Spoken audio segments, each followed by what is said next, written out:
Bismillahirrahmanirrahim. Assalamualaikum warahmatullahi wabarakatuh.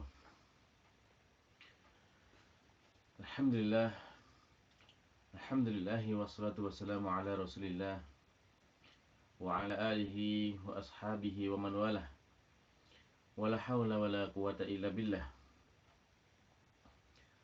Alhamdulillah, ma'asyiral muslimin, para pemirsa yang dimuliakan Allah Subhanahu wa taala. Pada kesempatan kali ini kita bersyukur kepada Allah Subhanahu wa taala, yang mana Allah Subhanahu wa taala senantiasa melimpahkan segala karunia dan kenikmatannya kepada kita.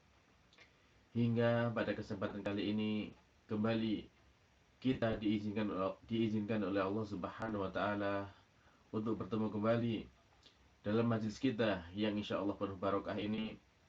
Majlis yang di sana kita membekali diri kita untuk menyambut datangnya bulan yang mulia, ini bulan Ramadan. Dan kita mengambil bekal ini dari kitab yang mulia pula, yakni kitab Bulughul Maram. Sehingga kita menamakan majlis kita kali ini dengan bekal Ramadan dari kitab Bulughul Maram. Kitab Bulughul Maram, kitab yang sudah sangat terkenal, karya dari Al-Imam Al-Hafidh Ibnu Hajar Al-Asqalani rahimahullah ta'ala.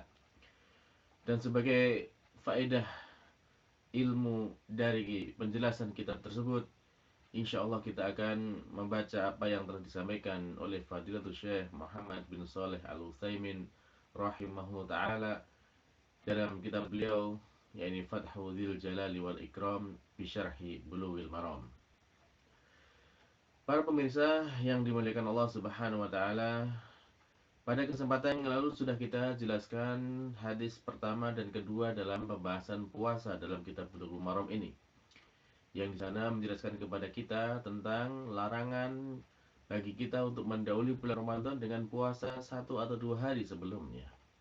Dan kemudian hadis berikutnya menjelaskan kepada kita tentang barang siapa yang berpuasa pada hari yang diragukan, maka itu dia termasuk telah berbuat maksiat kepada Rasulullah Sallallahu Alaihi Wasallam. Nah, dan untuk pada kesempatan kali ini insya Allah kita akan melanjutkan kepada sebuah pembahasan yang sangat penting, pembahasan yang selalu menjadi perhatian dari umat Islam, bahkan sering menjadi polemik khususnya di negeri kita ini, yaitu pembahasan tentang bagaimana menetapkan masuknya bulan Ramadan. Dan ini penting sekali karena kita sebentar lagi akan memasuki bulan Ramadan tersebut. Baiklah, untuk mengambil faedah yang lebih banyak dari pembahasan ini, mari kita langsung membaca apa yang disampaikan oleh Al-Imam Al-Hafidh Ibnu Hajar Al-Asqalani rahimahullah ta'ala. Qala, beliau berkata, wa 'an Ibnu Umar radhiyallahu anhuma qala, sami'tu Rasulullah sallallahu alaihi wasallam yaqul, idza ra'aitumuhu fasumu wa idza ra'aitumuhu fa'aftiru fa in ghumma 'alaikum faqduru lahu, muttafaqun 'alaih. Wa li Muslim, fa in ughmiya 'alaikum faqduru lahu thalathin. Wa lil Bukhari, fa akmilul 'iddata thalathin. Wa lahu fi hadits Abu Hurairah radhiyallahu anhu, Fa'akmilu iddata Sya'bana Salasin. Yang maknanya dari hadis di sini, ya, dari sahabat Ibnu Umar, semoga Allah meridhai keduanya, dari sahabat Abdullah bin Umar, semoga Allah meridhai keduanya. Qala, beliau berkata, saya telah mendengar Rasulullah sallallahu alaihi wasallam bersabda, apabila kalian melihatnya, maka berpuasalah kalian. Dan apabila kalian melihatnya lagi, maka berbukalah atau berhari rayalah. Dan apabila terhalang atas kalian, maka takbirkanlah dia. Hadis muttafaqun alaih, riwayat Bukhari dan Muslim. Dalam riwayat Muslim disebutkan di sana, dan apabila terhalang atas kalian, maka takbirkan dia sebanyak 30.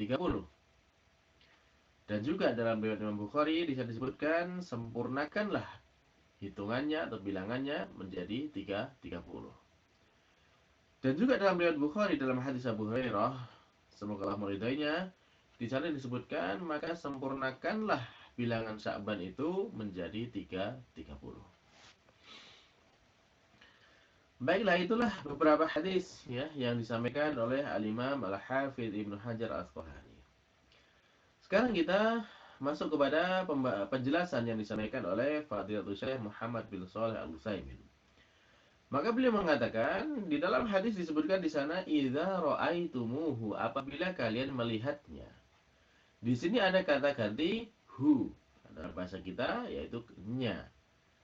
Nya ini kembali ke siapa kata ganti ini? Maka kata ganti ini kembali kepada hilal.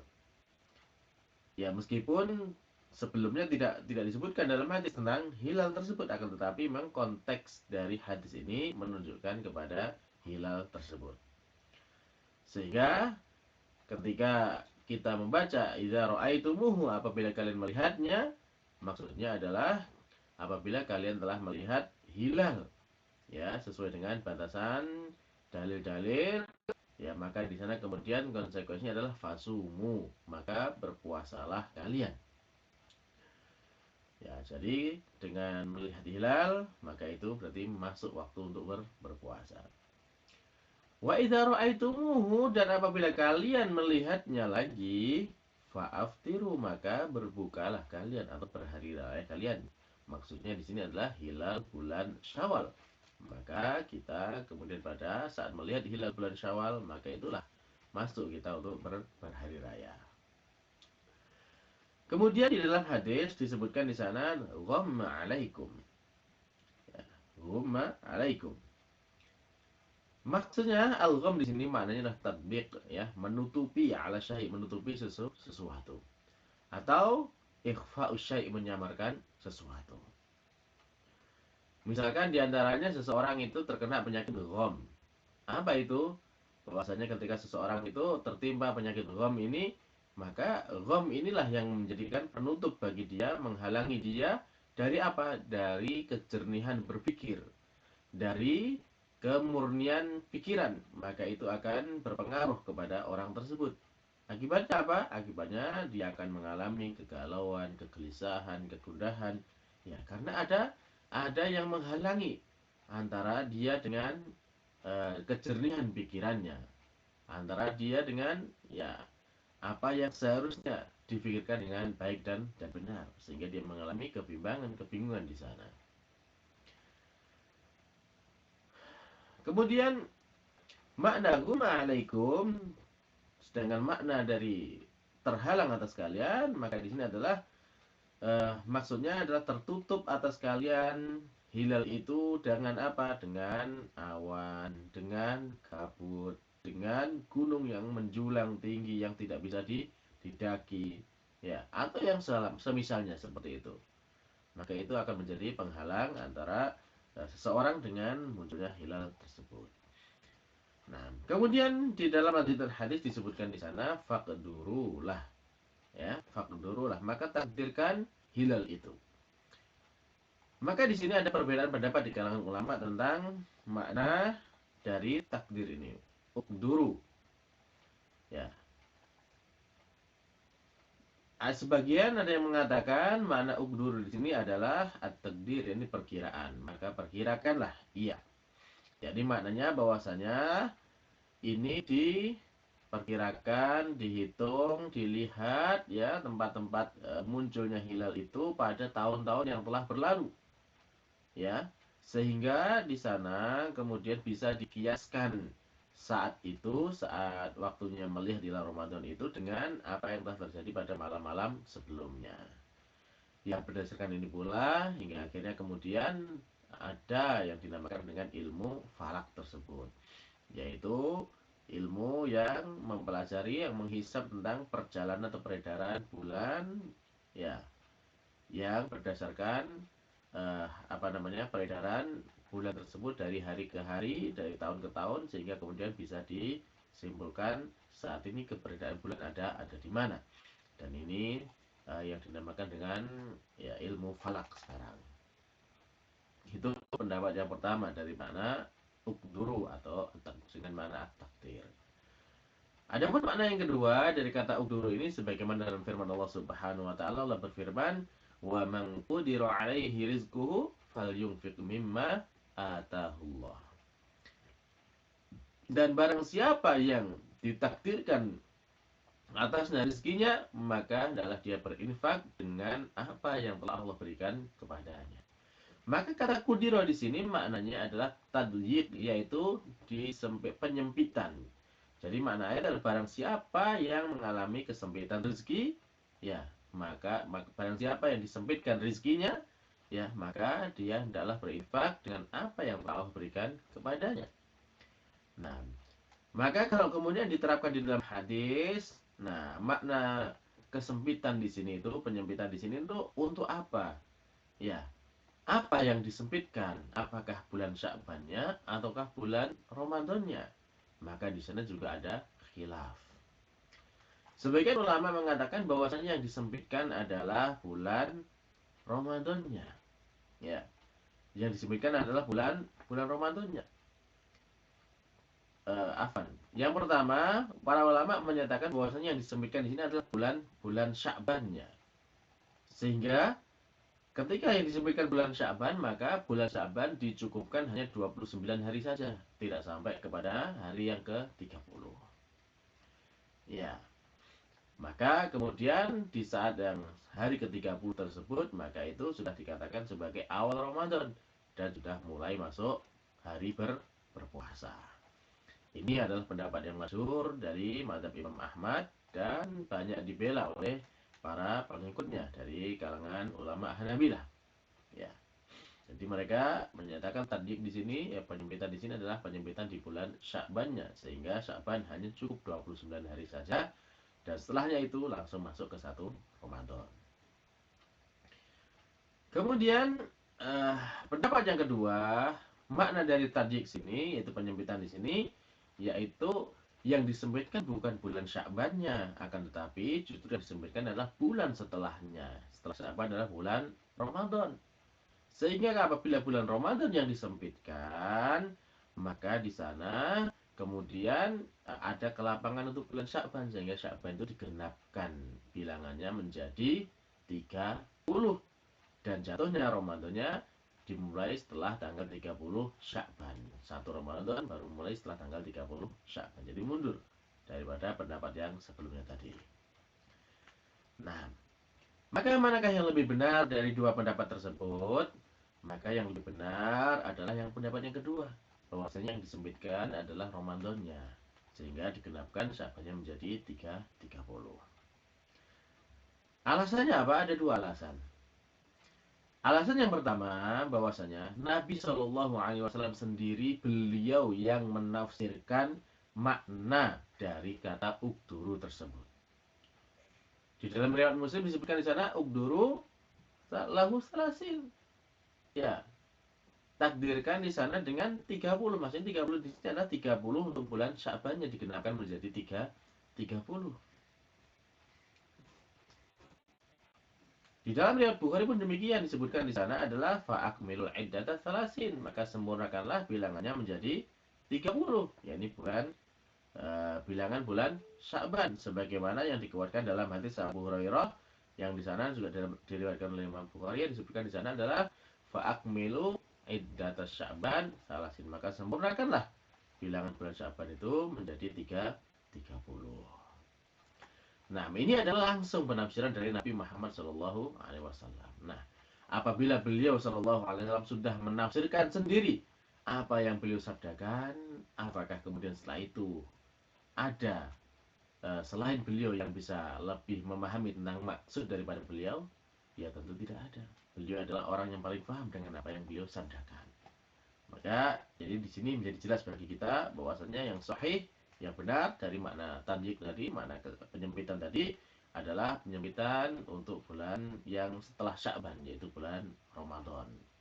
Ya, sehingga bulan Sya'ban digenapkan menjadi 30. Baik. Adapun apa yang dilakukan oleh sahabat Ibnu Umar radhiyallahu anhu, ya, yang mana diriwayatkan ya, beliau sebagai perawi hadis ini, dalam prakteknya beliau itu mengutus pada tanggal 29 Sya'ban itu beliau mengutus orang-orang untuk melihat hilal. Nah, Lah, apabila mereka yang ditugasi untuk melihat hilal tersebut tidak dapat melihat hilal karena misalkan ada penghalang, baik itu apakah awan ataukah kabut ataukah yang lainnya, ya, maka kemudian beliau menetapkan meskipun hilal tidak terlihat pada hari itu, maka besoknya beliau telah menetapkan sebagai tanggal 1 Ramadan. Ini yang dipraktekkan oleh sahabat Ibnu Umar. Jadi ini adalah perbuatan beliau, dan ini adalah eh, apa namanya, sebagai ijtihad daripada beliau. Adapun apa yang telah beliau riwayatkan dari Nabi Shallallahu Alaihi Wasallam, sebagaimana yang kita baca tadi, maka itu lebih didahulukan daripada perbuatan beliau. Mengapa demikian? Ya itu tadi ijtihad, ijtihad yang dilakukan oleh sahabat Ibnu Umar. Semoga Allah meridainya. Yang mana kita semuanya mengenal bahwa sahabat Ibnu Umar ini termasuk sahabat yang sangat-sangat kuat ya, sangat-sangat keras di dalam memilih pendapat. Jadi beliau senantiasa memilih pendapat yang lebih lebih banyak ibadahnya daripada yang meringankan.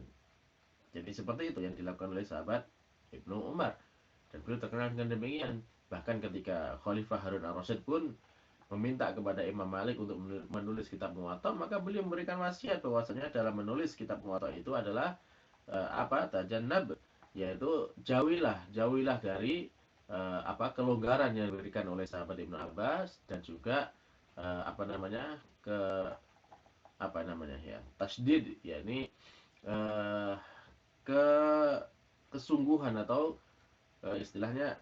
Jadi sahabat Ibnu Umar ini senantiasa memilih amal yang paling berat gitu. Jadi amal yang paling berat untuk dilakukan.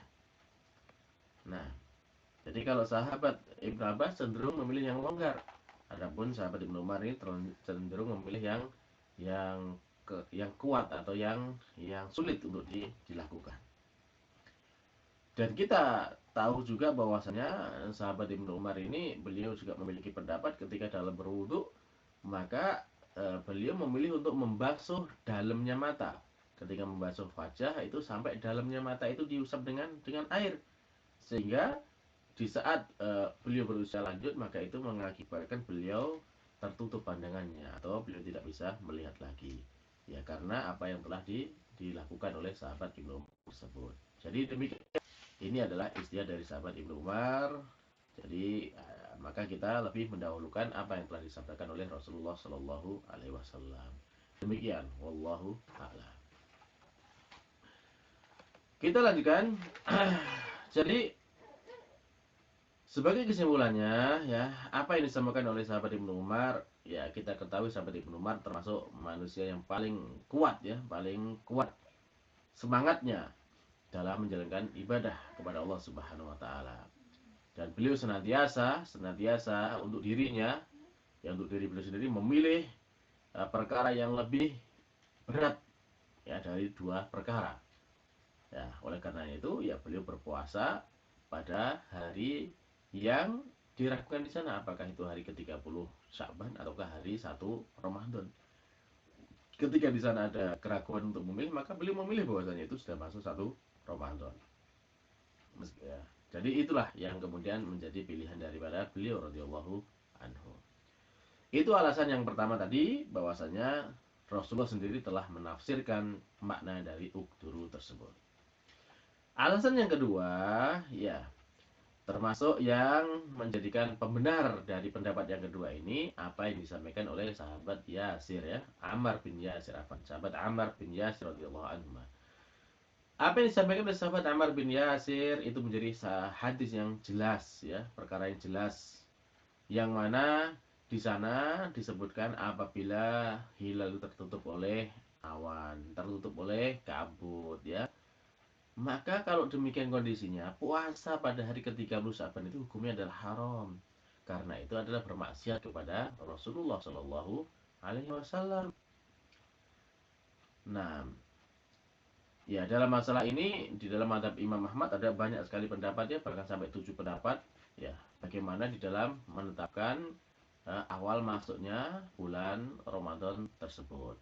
Di antara pendapat tersebut misalkan di sana disebutkan ya mereka akan menetapkan uh, di hari tersebut, hari yang diragukan tersebut ya, apakah sudah masuk 1 Ramadan ataukah masih 30 Sya'ban, maka di sana ada yang mengatakan bahwasanya untuk menetapkan itu harus mengikuti imam, mengikuti penguasa pada saat itu. Kalau penguasa menetapkan puasa, ya sudah mereka berpuasa. Kalau penguasa memutuskan bahwasanya ini masih 30 Sya'ban, ya sudah mereka tidak berpuasa. Itu diantara pendapat. Kemudian juga ada pendapat yang mengatakan bahwasanya mereka akan melihat ya keumuman daripada peredaran bulan tersebut. Misalkan dengan bulan-bulan sebelumnya, apabila bulan sebelumnya itu 2 bulan sebelumnya itu sudah genap 30 hari, maka Sya'bannya menjadi 29 hari. Jadi dilihat dulu bagaimanakah bulan Rajab, apabila didapati di sana bulan Jumada Ats-Tsaniyah dan kemudian juga bulan Rajab ya, 2 bulan sebelum Sya'ban. Apabila keduanya itu 30 hari, maka kemudian Sya'bannya menjadi 29 hari. Ya, ini menurut pendapat mereka. Akan tetapi, alhamdulillah ya, yang jelas bahwasanya Nabi SAW telah menjelaskan kepada kita dari alasan yang pertama tadi, ya apabila memang di hari yang ke-29 Sya'ban sore ya di situ kemudian terjadi penghalang untuk melihat hilal, ya maka disempurnakanlah hitungan bilangan Sya'ban menjadi 30. Maka di dalam hadis ini Nabi SAW menyuruh kepada kita selaku umatnya, apabila kita melihat hilal pada tanggal 29 Sya'ban, ya tentunya maka kita diperintahkan untuk berpuasa besoknya. Dan ini maksudnya berarti puasa itu setelah jelas ternampak hilal dari bulan Ramadan. Nah, dan apabila kemudian kita juga melihat hilal pada akhir Ramadan, ya maka besoknya kita berarti masuk 1 Syawal, yaitu kita melaksanakan hari raya. Dan demikian pula Nabi SAW telah memerintahkan kepada kita bahwasanya ya apabila kita tidak bisa untuk melihat hilal tersebut, maka yang beliau perintahkan kepada kita adalah menyempurnakan bilangan bulan sebelumnya. Jadi misalkan kalau ke tanggal 29 Sya'ban kita belum bisa melihat hilal, berarti Sya'bannya digenapkan menjadi 30. Atau misalkan pada 29 Ramadan kemudian kita di sana belum bisa melihat hilal, maka di sana bulan Ramadannya digenapkan menjadi 30. Ya, maka inilah kemudian yang menjadi bukti ya, pendapat yang berdasarkan bukti yang nyata, bukti yang jelas ya. Karena memang dalam perkara agama ini juga dibangun atas dasar perkara yang jelas. Tidak didasarkan atas perkara-perkara yang masih meragukan atau di sana ada pilihan. Maka ini menjadi perkara yang sangat jelas. Alhamdulillahirabbil alamin. Jadi perkara yang sangat jelas sekarang. Baiklah. Kemudian apabila kita melihat hilal tersebut ya, maka kita berpuasa. Dan apabila terhalang bagi kita untuk melihat hilal, maka kita tidak berpuasa. Dan kita menyempurnakan bulan Sya'ban menjadi 30. Adapun di dalam bulan Syawal, ya ketika kita sudah melihat hilal Syawal, maka kita berhari raya. Dan apabila kita belum melihat bulan Syawal, maka kita sempurnakan bilangan Ramadan menjadi 30. Nah, jadi demikianlah perkara yang sudah sangat jelas ini, yang sangat mudah insya Allah untuk diamalkan.